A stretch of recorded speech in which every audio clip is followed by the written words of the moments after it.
చెప్పాడు కాబట్టి అందుకనే ఈ ఘనమైన కార్యక్రమాన్ని దేవుడే జరిగిస్తూ ఉన్నాడు.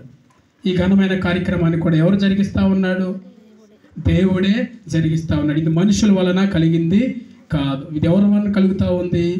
తండ్రి అయిన దేవుని వలన కలుగుతూ ఉంది. కాబట్టి ప్రియమైన దేవుని బిడ్డలారా, నేను చెప్పే సందేశం ఏంటంటే, ఆదాలు మొదట్లో దేవుడితో ఉన్నంత వరకు చక్కగా పచ్చగా జీవించారు. ఎప్పుడైతే దేవునికి విరుద్ధమైన పాపం చేశారో, సైతాను లోకానుసారుడైన మాట విన్నారో, అప్పుడే వారికి పతనం స్టార్ట్ అయింది. దయచేసి ఇక్కడున్న వధూవరులు కూడా దేవునితో ఉంటున్న మీరు దేవునితోనే సంబంధం కలిగి ఉండండి.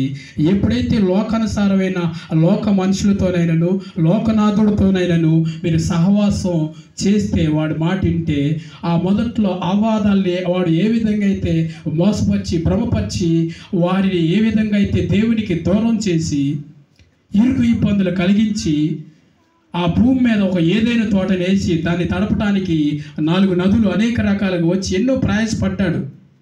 నా బిడ్డలు దీంట్లో ఉండి బ్రతకాలి, చక్కగా ఉండాలని దేవుడు ప్రయాసపడ్డాడు, ఆశపడ్డాడు. కానీ ఆ ఆశని ఏం చేసిందంటే భంగపరిచింది.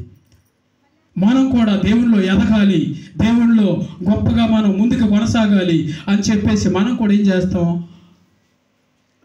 ఏం చేస్తామంటే ప్రయాసపడతాం. కానీ మన ప్రయాస అడియాసలు అయిపోతాయి అన్నమాట. ముందుకు కొనసాగించడం అర్థమవుతుందా? మనం కూడా దేవునిలో గొప్ప